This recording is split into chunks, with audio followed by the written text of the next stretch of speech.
name's Nathan Barnden. I'm the Senior Deputy Captain of the Gila Brigade on the far south coast in the Bega Valley. I've been a member for 9 years this year and joined when I was 16 years old. I'm also the Region South representative for the Young Members Group and the current chair of the State Young Members Group. My father is a volunteer firefighter and the captain of Gila Brigade, and my grandfather was a member before him, and it's the usual family story that everyone has. As a 16-year-old, I'd watch my dad, the page would go off, he'd run out the door, and it was one of those things as a young kid, I was incredibly proud to watch him do that, and I just wanted to be there doing it with him. My little brother, he is an officer as well in the brigade. He's a deputy this year. My older brother's the only one who stayed away from the fire services, but became a police officer, so we look at him as the black sheep in the family. I finished up with ACT Rural Fire Service. I moved over to Events ACT on a short-term contract, so I'm currently working in, I guess, the planning and delivery phase of large-scale government events for the ACT. A particular focus, Floriade, the Southern Hemisphere's largest flower show. I think firefighting on the South Coast, it's no different to firefighting anywhere really. I mean, it's one of those things that I think it's universal. I've had the pleasure of being able to move around the state a little bit with the Rural Fire Service and even into other territories and states. So the Gila Brigade, we don't have a township in regards to we're 5 kilometres south of Bega and about 10 kilometres west of Tafra, and sit in this nice position where we have the ability to back up and support everyone else. We support a range of areas in that space.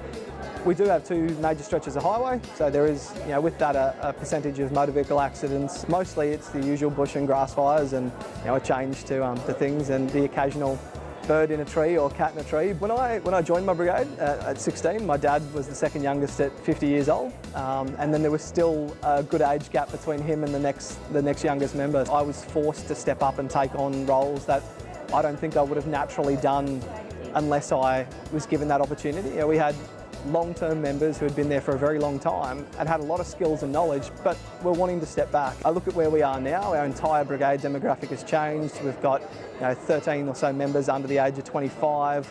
We're completely rebuilding. Yeah, look, I think the answer is yes.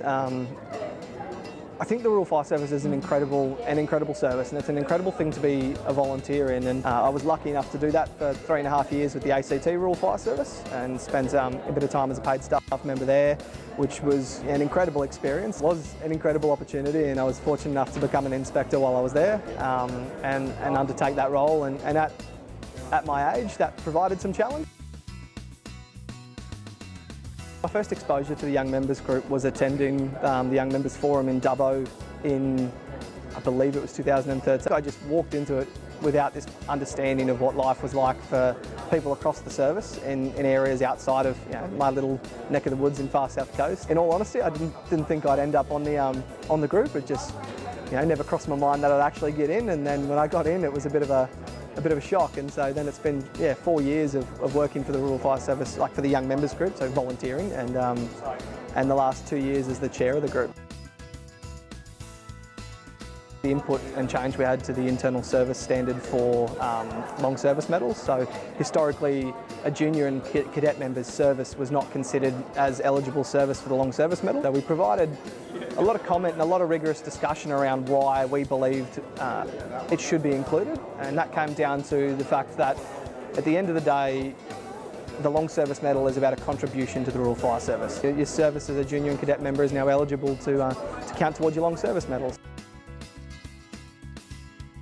It's an interesting one when you try and look back on the things that have changed for you. I look at the fact I gave a presentation this morning and think when I was 16 you would have to almost hold me at gunpoint to get me to talk in front of a group like that, let alone to step in front of a whole room full of people that I consider my peers and mentors and people that I look up to, and be willing to make a joke about the Commissioner. And I think the service has helped push that. I've definitely grown in regards to leadership and all the other token things that I think we talk about in the service, and they've been great to transfer into my work life. There's skills and things that I've taken that you bring back into your own personal life, and I look at who I was as a 16-year-old when I started and who I am now, and they're completely different people, but that's not a bad thing.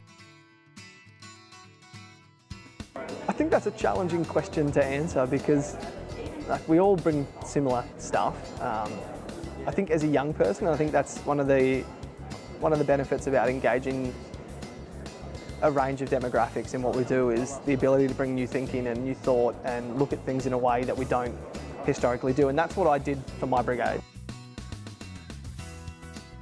Anyone that's looking at, I mean, as a young person that's looking to join the Rural Fire Service, not just those who are already members, and it goes for both, is just give it a go. Like at the end of the day, the best things I've ever done in the service are the things that I didn't expect or didn't plan to do. And they're the things where an opportunity is thrown at you and you just dive at it or you find a way. If you dive in wholeheartedly, I guarantee you the returns that you're going to have are going to be remarkable and you'll walk away knowing that not just what you've done for the community is fantastic, but what you've got for yourself and the way you've developed is remarkable.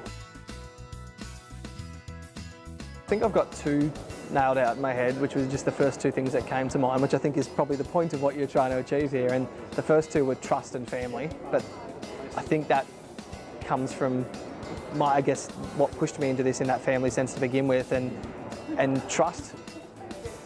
Trust is just something that I think you look at a brigade or you look at the people that you work with, and take the Rural Fire Service out of the picture, you probably would have never been friends or known these people ever. And suddenly you're in an environment where you have to trust that person to the utmost levels. And I think trust and family really tick off too. One more word, throw a word at me, something that I could say collaboration because that's what I'm doing right now is going over to the rest of them. But see, you got to think about this, mate, because you're about to do the same thing. So don't give yours away. Don't give yours, yeah.